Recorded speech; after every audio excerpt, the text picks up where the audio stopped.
focus, what do you kind of, what's your passion, Avril? Let's go down that passion? What's your passion? What's my passion? I mean, my passion is really, helping women build confidence. My passion is running, obviously, but running for me is kind of just a vehicle to do to do other things and to believe in yourself. I suppose that's it. Yeah, I really firmly am passionate about the fact that running helps and trail running helps you even more. And that's why I suppose I started a business. Having done a lot of was in the corporate world leadership and leading teams, and just women always have a self-doubt.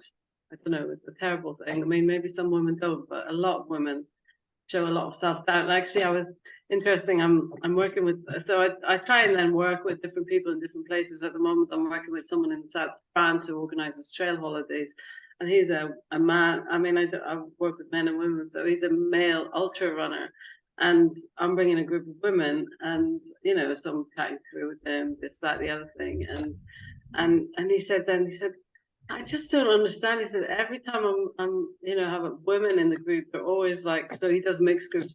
Like they're always doubting themselves, and they're always telling me, "Oh, I'm not that fast, and I'm not that this," and he is saying like, "What's going on?" Like, so as I say, I don't want it to come across every woman has self doubt. I mean, every person has self doubt, but sometimes women tend to have more self-doubt and not believe in themselves. And I think by doing some big or small things in your running, sometimes, you'll say, wow, I actually did that, it's a 5K, I've done it, I didn't think I could. So for me, running then it's kind of metaphor for your life, because if you can, I always say, well, if you can do that, if you do the 5K you didn't think, you can also get the job you didn't think you'd get, or you can handle something else in your life, challenging situation. That's kind of it. That's it in a nutshell. That Yeah, was pretty good. Big nutshell. Sorry. Big nutshell. No, that was great. That was great. I think that's another one where we should probably just use that as like the starting kick off. I think when you ask somebody a question and you've kind of said, right, we'll press the record button, we're starting now, and then you ask a question, there's always pressure all of a sudden laid on deck, and you're like, and I find that when we've just done these little chats and asked somebody, what do you want to talk about, and they've just talked freely about what they do and why they do it, what they've come out with is like perfect, lucid, and yeah, I mean that's it. I mean, yeah, if you're passionate, it's going to come across. Do you think a lot of the sort of like the self-doubt thing comes from nowadays we have so much pressure on ourselves to be the all singing, all dancing, you've got a family, you're expected to be the perfect mum, you're expected to look a certain way, we're like guys, it's a little bit more acceptable if they put on a little bit of weight, or they age a little bit, they're distinguished, whereas we seem to get more pressure to look a certain way. Do you think that's probably got something to do with it a little bit on society? Yeah, I mean, I think the society, I mean, the pressure to do, I think it's more, I don't really think that much about the appearance part, and certainly in my run training, we never talk about weight, and we never talk about, I'll say, are you feeling, like today, I said, after 4 weeks since Christmas, are you now feeling stronger? And I know that's what you're passionate about, Claire. I mean, this feeling strong, and therefore that will shine through. I think it's the more the juggling, like everything to everyone, and taking no time for yourself. And that's what I hear from people is a pressure. Again, to be a carer, to be a mother, to be going out to work, to do everything. And look good. Have the perfect house and all the housework done. My mind's blurred, you see. I have a cleaner. Avril, how did you get to do what you do, I suppose, and maybe why would be a better thing? What made you decide to start Women Run Strong, which is what the thing's called, and what sort of drove that? How did it come about, and Yeah. why the aspect? Why the focus on running strong? It could have been a million different angles. So why that Yeah, one? good. Well, I moved to Edinburgh now 9 years ago. I'm coming from living abroad. I'm not Scottish, obviously, I'm Irish. But I've lived abroad all my life. After I left uni, and I had different jobs, and doing okay. And I came to Edinburgh for family reasons, for the kids really to go to school here. And I thought, oh, I'll just show up and I get a job, and I didn't. So it was kind of like, oops, that was kind of difficult. So I'd always been passionate about running and running for women. So that's how I started Women Run Strong, really, just born out of an idea that I could do something with passion, with a hobby. But I wanted to really focus it on women. And I set out at first, I did organize events for women. So they were, I think Angie probably, I don't think you came, but you probably looked at them. They were, I was aware. So it was trail running events based around a 4-star hotel, where women came, did the run, and then the option to stay on for lunch, a glass of prosecco at the finish. So it was, fun, fizz, running, and celebrating women. And that's always the Women Run Strong has always been about, again, the strength of women and what they can do and what they can achieve and what they do every day in their everyday lives. So that was kind of the start of it. To run and have fun.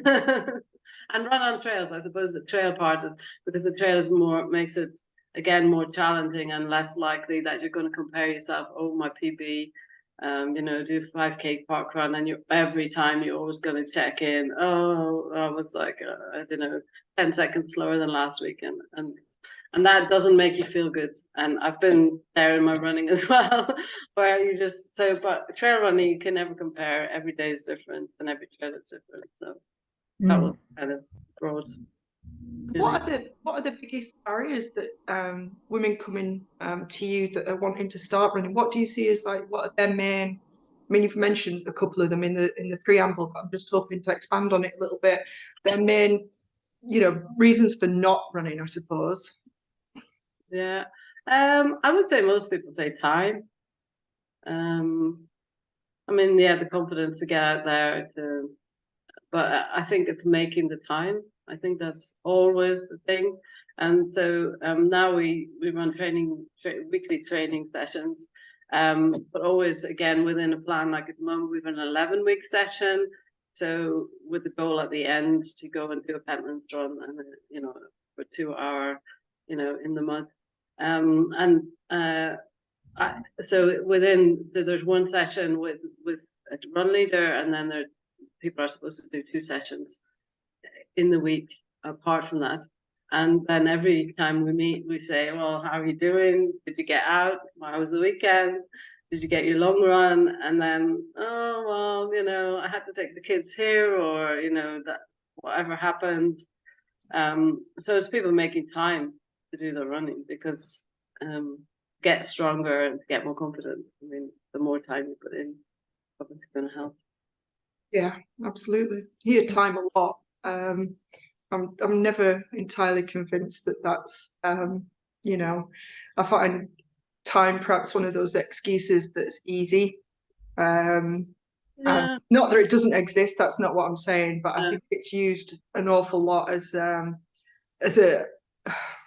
word excuse, because it implies I'm being negative. It's not. It's a way of avoiding, I think, something that you might really want to do. What I'm saying is sometimes you dig in deeper and find out what the underlying reason is for somebody not wanting to do something. Because if you make time for the things that you want to do. Yeah, but I think that goes back to, again, like if a man is training, decides that they're going to do something and they're going to, train and have a goal, they probably make time. Again, I'm training at the moment, and I'm doing something on my bike, and I go out on a typical bike circuit here, and it's all men. You know, I think women are again bad at saying, okay, you know, whatever it is, 10 o'clock on a Saturday morning, that's for me and that's my run. So we try and help each other and say, well, have you timetabled it? All right. Sometimes say, oh, here's a sheet, you know, timetable your run. Say, Monday I'm going to do it at this time, Wednesday, you know, whatever, Friday. Because that's what works for me. But again, it's a discipline and it's a everybody's different as well, aren't they? everybody's different, and then families are different, and Yeah, and families the get in the way. circumstances people make you work. You know.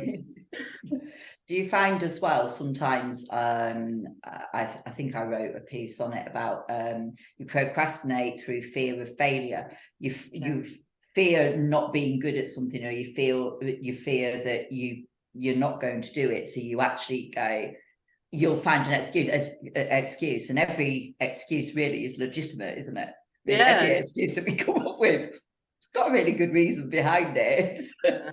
So do you find that with some of the ladies that you work with? Yeah, I mean, again, it's you know, like this week it's a 60-minute run, and already I had some, you know, one of the women said, oh, but you know, I can't run for 60 minutes. I'm like, well, just go out and be out for 60 minutes, and you know, you can run, you can walk, I don't care. I just, you know, try and be out on your feet for 60 minutes and see how that goes. But yeah, it is, and there's somebody definitely who already is saying before she goes out, I can't run for 60 minutes.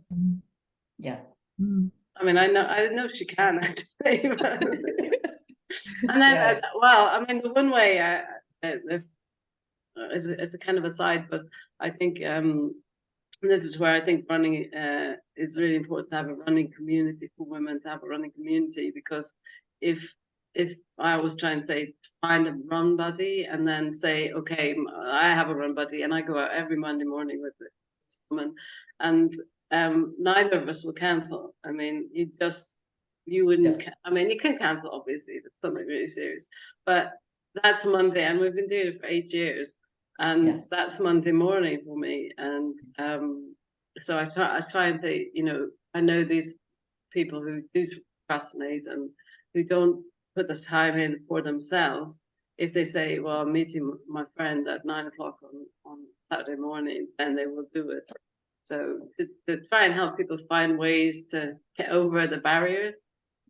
And I think like what you're saying as well is about the community. So obviously I'm from a very different background, and the events that I do is like strong first and stuff, and we have some really hard tests. So 100 kettlebell snatches in 5 minutes is significant, and the number of women that try to talk, they're talking themselves out of it, they're shaking their head as they're walking towards the kettlebell, and I'm going, you've got this, you can do it, you will do it.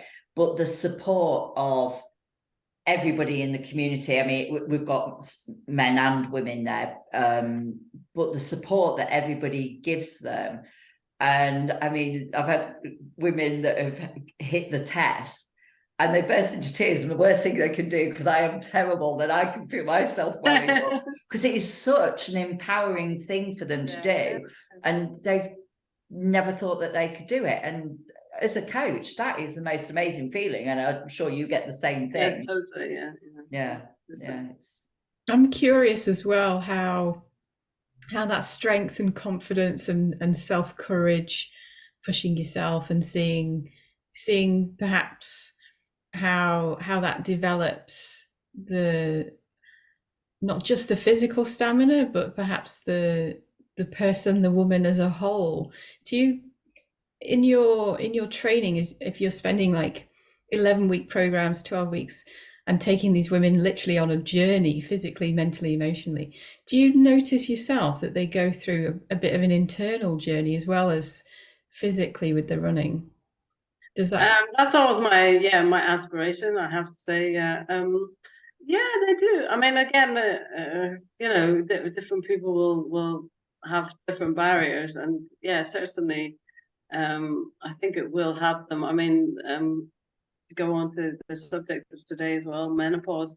I think being physically stronger and having the confidence to, you know, take on that 5K, that 10K, again, I think grows confidence overall, so that if they're in a challenging situation, maybe at work, then and we talk about that, you know, we talk about, you know, you've managed to get up that hill, so next time you're in a challenging situation in your life, then think about the hill and think about you didn't think you could make it. Today we just did like really short 1 minute hill reps, very hard hill. And again, oh, I don't know if I can do it. Oh, I don't know if I could do 2. And then they all did 3. And then I was like, well, okay, you know, again, take that away into your life, because we all think that we can't do things, but we can. Yeah, and it's such a valuable thing. I know you run with women of many different age groups, but I think talking around menopause, it is often, I see it a lot with my clients, people who come to me for help, that confidence is waning, and often it's a reflection of like self-identity. Who the hell am I now? What's going on in here? This body that I've lived in for 40, 50 years, and I don't know what's going on in here. And I can see some real benefits to having that access to what you've said about community and being able to build that self-resilience and courage, and encouraging your friends along as well. And there's lots of tie-ins there. Yeah, I don't know what the question is there that I'm trying to ask, but but it's really cool to see that I'm tackling is probably the wrong word. I'm helping women in one way, and you've got this a similar goal, but doing it in a completely different way through the trail running. It's a similar outcome. Yeah. I suppose, I mean, my observation about trail running is, I mean, obviously the being in nature and all that stuff, but the side to side, I don't know if you've come across this, but I feel they can have side to side conversations. So people talk about things that they would not talk about otherwise. And they come to the group, and you know, there's something bothering.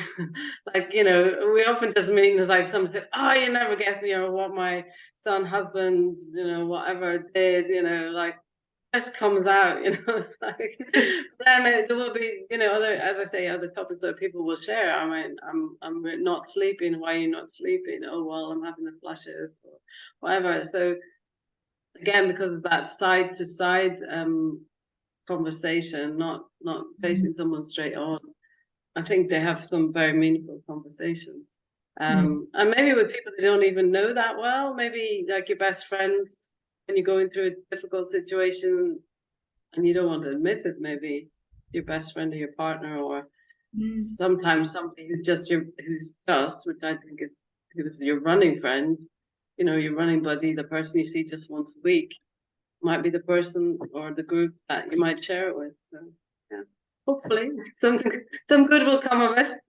Yeah, it's almost like I've felt that when I'm trail running, that you talk about stuff, you can talk about stuff when you're out there and you're wet and you're muddy, that you perhaps wouldn't do at home. It's a similar feeling that you talk about it and you kind of leave it out there and totally, process it a bit differently. Yeah, so I can definitely see how that could work. Yeah, I mean, sometimes we say, you know, you're kind of speaking to the universe. I mean, you're just letting it out there. I mean, whether it's a frustration over some, you know, the mess you came home to after work because, you know, people didn't clean up, or as I say, something, but you're just speaking it and then it's out and you're kind of free from that situation.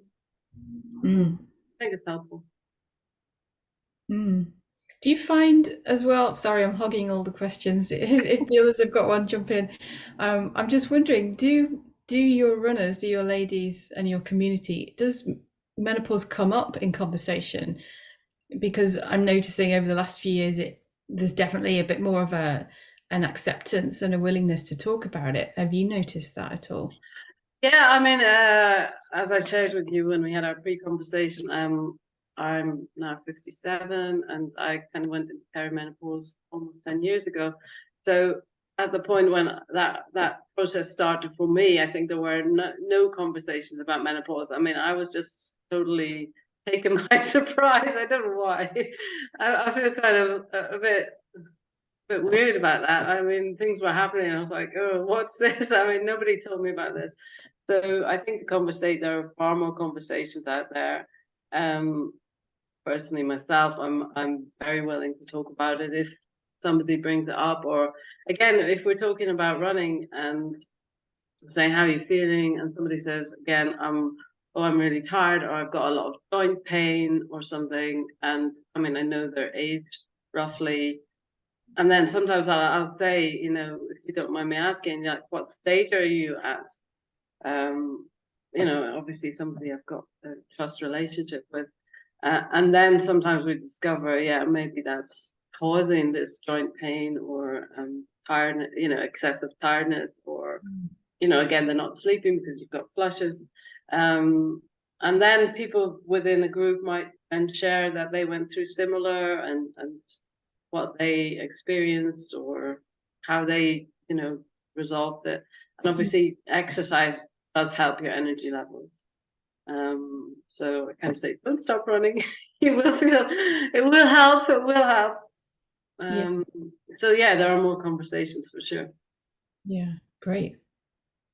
I think we wanted to, you know, obviously the summit's called Running Strong into Menopause. Can't even say it. Running Strong into Menopause, which the implication from that title is that it's for people that are already running, but we didn't want to not include people, because there are a lot of women out there who want to run, but for whatever reason, and we've kind of covered several reasons already, who want to run and don't. We didn't want them to feel left out by any stretch of the imagination. And there's yourself, and there's a couple of other people that we are going to interview, who also kind of run groups and are focused on women and getting women into running, and the reasons why. And I think again we've covered quite a number of the reasons why. But do you have any?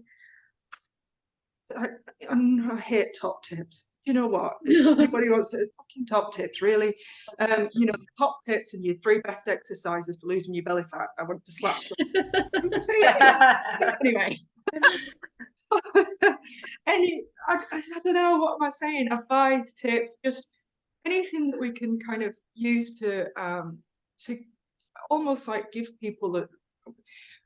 women the confidence to get out there and run. I know we're talking about community, and that's so massive. Especially for women. We're social creatures at the end of the day. Most of us are. Some of us like to run our own, and that's fine. But how do we really get women to kind of, I suppose, delve a little bit inside, a little bit deeper, and drag out a little bit of courage to get out there and plonk some and run? How do you kind of approach somebody new who's panicked? What works? What works? I wish I knew. I wish I knew. As I say, I feel 8 years running this business, you come across a lot of different kind of women. Yeah, I mean, it is again about just having the confidence to start something new. Again, I do find what really works is, again, getting, you know, 2 people to come. So instead of approaching 1 person to start running, because I do have a start to run group like this January. No, I didn't get anybody. I mean, I didn't do a lot of marketing, so it's probably my fault. But I'm sure there are women there who are thinking about running. I mean, I know there are. But what's stopping them? Yeah, I think, yeah, trying to find women that already have a bond with somebody, and then that they come together. I think that's helpful. I don't know, being as a running community, just being open, friendly. I mean, that's what we tell ourselves as, and I hope we are. I mean, open, friendly, non-judgmental. I try always posting pictures. You know, all shapes, all sizes, all ages, everybody's welcome. So I don't know, just as running communities being welcoming. I mean, obviously, I'm telling them how brilliant it is. I mean, one of my catchphrases is, You always feel better after a run. Always. I guarantee whatever happens, you will feel better. So I don't know, just trying to help people see the benefits. Kind of put you on the spot there, didn't I? I was hoping you did have a magic wand and you could go, yep. I wish I had a magic wand. I've been looking for one. I've been looking. I suppose. I mean, yeah. A lot of my business goes by word of mouth, and really people saying, you know, I didn't think I could run, and then I joined this group, and now I'm running, and now I, you know, and we start at the very beginning of our sessions again talking about passion. I mean, what drives people? I think that's intriguing, and what would drive someone to come to a running group? I suppose that's if you could find out what that is, but that's different for everybody, and it might not be so obvious. But when we start our groups, when they first meet, we always say, oh, so to introduce, instead of saying, my name is Avril, and, you know, whatever, I will say, you know, my name is Avril, and I love gardening. So that you start to build a bond through something that you love, that's not running. And then sometimes people come back, you know, after a break, and then they come back, and it's a new group, and then they say, I love running. I didn't like running before, but now I love running. So that's my goal, really, to convert people to love running. That's cool. Yeah. Well, That's I went out for a a run way this of doing that. It feels. I think the thing, sort of like, you know, I'm not a runner, but I've got to say, I can see the reason why people do it. I go out walking every day, but I thought I'll just go out, and I did a couple of runs, and I've just done 2 5Ks. Nothing outstanding. But She's already saying that's nothing. Yeah, but again, compared to a lot of the ladies that I'm going to be talking to, that is nothing. But I've got to say, afterwards, it is that massive dopamine thing of, oh my God, I do feel good. I always go first thing in the morning, so you get the light coming up, and again, that's been proven in research that getting light first thing in the morning on the eyes increases melatonin, so for the evening, so you actually sleep better. So, and I don't have a problem sleeping, I've got to say. Perimenopause, I did, and now I've got it sorted, but I slept 8 hours last night, you know, no problems. But today I went for a run, and I was like, oh yeah. But normally if I go in the gym, I've already put my makeup on and everything. I'm like, yeah, I'm not bothering with that. Nobody's going to see me. But yeah, I really enjoyed it, actually. Yeah. You might be becoming a runner. That's what I'm saying. I mean, it's that simple fact, you will always feel better after a run. You know, even if she's not a runner, but she is really. I'm going in the gym after this to do some deadlifting. I'm sure you get your buzz as well from your lifting. I mean, I would say I can't lift, you know, I've never tried, but that is, you know, again, what's the barrier? I mean, of even trying it, I don't, you know, but something like that obviously is going to make you feel really strong. Yeah, I mean, I enjoy going in the gym and sort of pushing myself. I backed it off a bit recently, but I think I get more out of working with people than what I do of my own stuff now. Whereas before I was in a very, very vain sport. If you want to really screw somebody's head up, stick them in bodybuilding, because that really does. I mean, anything other than a 6-pack, you feel less than adequate, sort of thing. And what I would also say for women that do want to go into a vain sport like bodybuilding, don't go in it if you've got disordered eating, because it is not the way of controlling your eating and stuff like that. And a lot of women that I saw over the years was controlling their weight. They would balloon up after the competition, then you use a competition to control their eating, and it's not a healthy, at least with running and strength sport that I do now. It's nothing to it's about health, it's about strength, it's about mental well-being. And I think that's the beauty of changing what I've completely done, you know. And it's like but I still want a six-pack.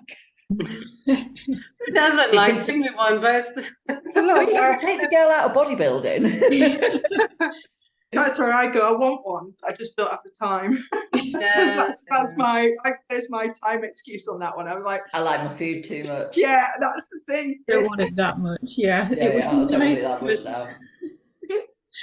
It takes some effort to get into that state, definitely. Yeah. It's that Yeah, one. but too much but I- effort. Yeah. Yeah, but I think what you do is like a healthier approach. And I think that's the thing of we've got to get out of what the aesthetic so much and think Yeah. about the health, and the health isn't just so it's mental health as well. I think that's the thing that people often overlook.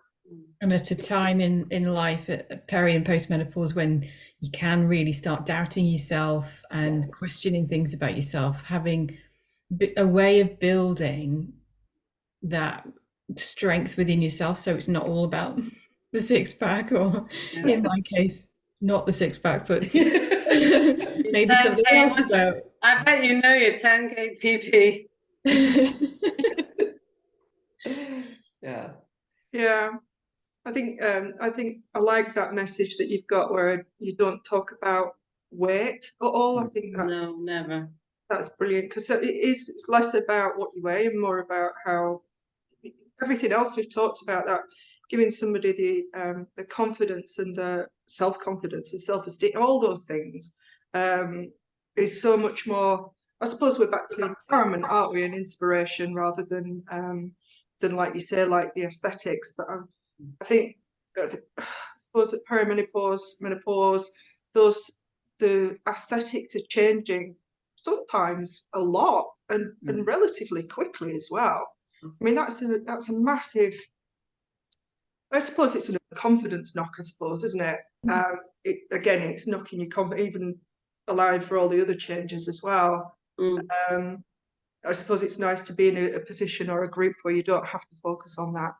I think that's I think that's really nice. Yeah. Does nutrition, do the ladies ever talk about nutrition, or is it sort of like that they just come, and again, there's nothing wrong with talking about nutrition and stuff like that, but is it something that they discuss with you, or not really? That's a really interesting question. Again, in that circle of what things they love, red wine and chocolate are often mentioned.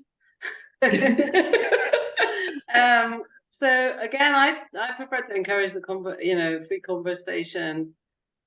I would say nutrition. I was never raised at all, actually, apart from, and then they always tease me about this. If so, when they get to the stage where we are actually going on a longer run, say 2-hour run, and again, when I say 2-hour run, we're not running for 2 hours, but we're out in the hills for 2 hours.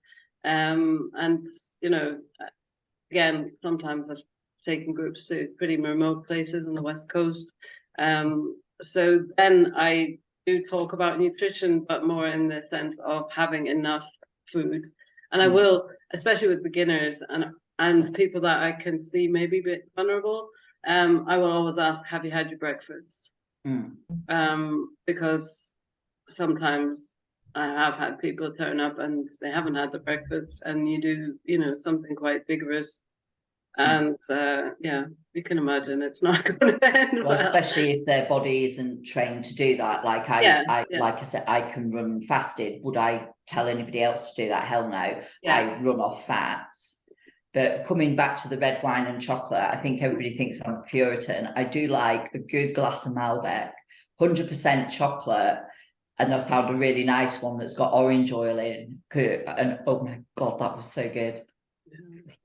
So no, I think for me as well. I mean, I think food is about pleasure, and absolutely, I love my food, and I actually love cake as well. Again, we sometimes build a run around a good cafe so we can have cake or eggs or whatever you love to eat. Because I think again it's not healthy to mentally healthy to again obsess about this. And I have come across people with disordered eating, but running is not. Running can help the mental stress, I would say, and I've seen that. But then, of course, if they then run too much, then as part of trying to control, then that can be very. Yeah, I've All worked about with balance, isn't it? yeah, I've worked with some very interesting people over the years, and you tend to find that they replace whatever addiction they had with probably what maybe a healthier addiction that doesn't end up becoming a healthier addiction. You know, if we talk alcohol or drugs, and then they replace it with running or exercise, and then it's that same sort of thing, that the underlying issues have probably never really been addressed. And I think when I take on ladies, I've prepped ladies for bodybuilding competition. I don't put that out there much now, but I actually get them to fill in a questionnaire, and there's many people I've actually said I don't think it's right for you, and if you want to find another coach, but I'm not the coach for you. I will actually go, no, I'm not. We're not in a balanced place to actually do that. And I think that's the same with any exercise as well, isn't it? There's over exercising and stuff as well. Yeah, it can be risky. Which is why I think what you're doing, Avril, is so important, because it sounds like everything we've talked about, community and support, is connection. And first and foremost, you're providing a way of, how I see it, to gain back that connection with ourselves through whatever challenges we're going through in our lives, whether it's menopause or something else, because menopause doesn't happen on its own, does it? It's a whole raft of stuff. And that connection with ourselves, strengthening that in all senses of the word, I think is such an important and valuable gift that you can give them. I think it's, I think it is. I think it's amazing to be able to provide a tool for that. I've seen women really struggle with issues through perimenopause, and it always comes back to, where do we get this connection back? How can we build this connection with themselves again? And doing that in a way that's empowering and positive. So you're doing it. So all hats off to you. It's hopefully, but I mean, again, maybe good to go back to how do you get more people into running? I suppose I could at some point, advertise it more, but I don't want to go too much into say this is for a certain kind of women or women at a certain stage in their lives. Again, I'm really interested in what you're doing, and I'll be very interested to hear what kind of conversations are going to happen, and will this build more awareness about running as one of the tools that can help you in this period in your life. And I think, again, even just past menopause, maybe the whole empty nest thing, and again, it's all happening together, and then women are often left kind of thinking, oh, I'm just a pretty useless old woman here, and it's, again, anything that any of us can do to stop that self-talk, or to change the self-talk in people's heads. And we talked today actually about joy. I mean, again, we went out and then it looked like it was going to rain, and everyone turns up and it's a bit cold. I was like, come on, we will feel better. And then we, just try, and when we're out, we just find, suddenly somebody spotted some snowdrops, and then that's sharing again this little thing. It's like, oh my God, it's the last day of January. We've seen the snowdrops.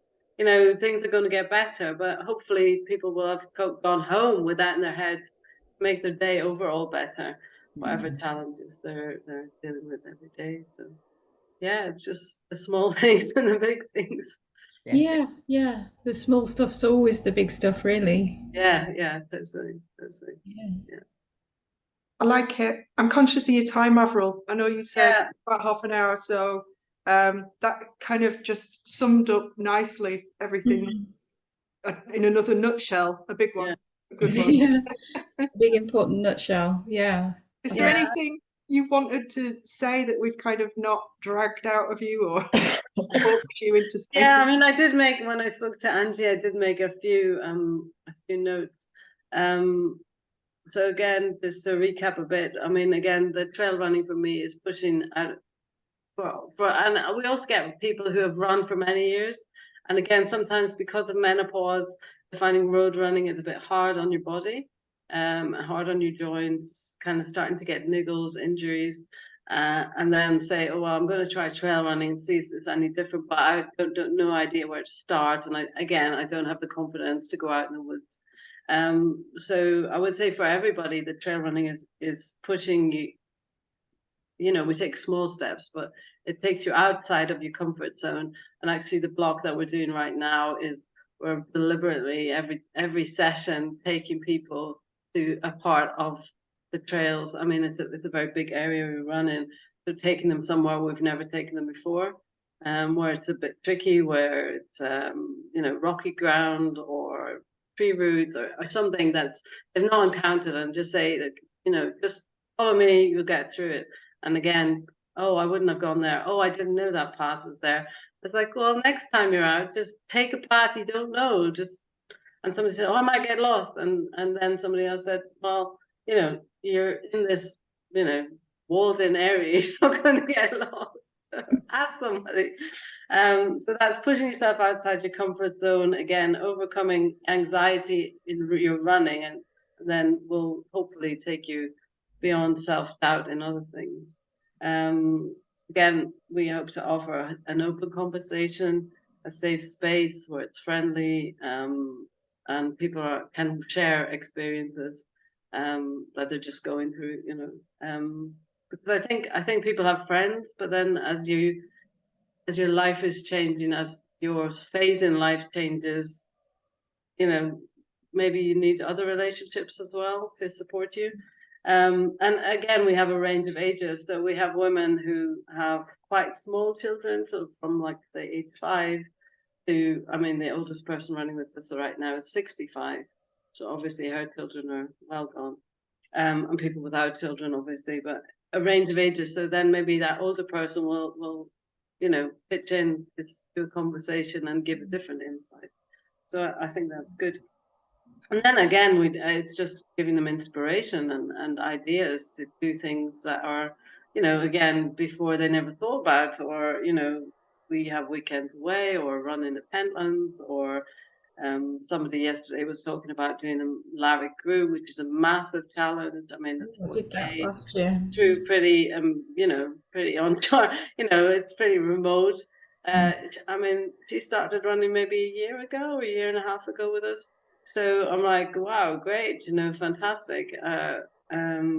So, you know, inspiring people to take on their own challenges, but again, fun challenges, not, I want to get there as fast as possible. I said, well, as long as you know, take plenty of cereal bars and water, you'll be fine.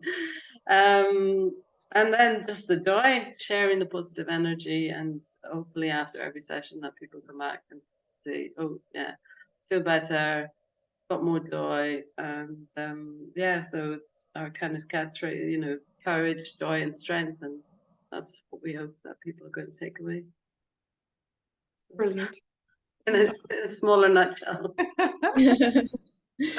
Where can people find you, Avril? You know, social media or website? Yeah, social media, we're on Instagram, Facebook, website. Yeah, website is a bit old at the moment, but was originally created for events, but it's still womenrunstrong.com. Women Run Strong, and is that the same handle for Instagram and Facebook as well? Yeah, Women Run Strong. Brilliant. It's a good handle. Yeah. Mine's I Run Strong, so yeah, we're on the same wavelength. Yeah, they might find you, and they might find me. Brilliant. Thank you very much. Anything else that we need to talk about, or are we good with that? I've pressed the stop button officially. It's gone.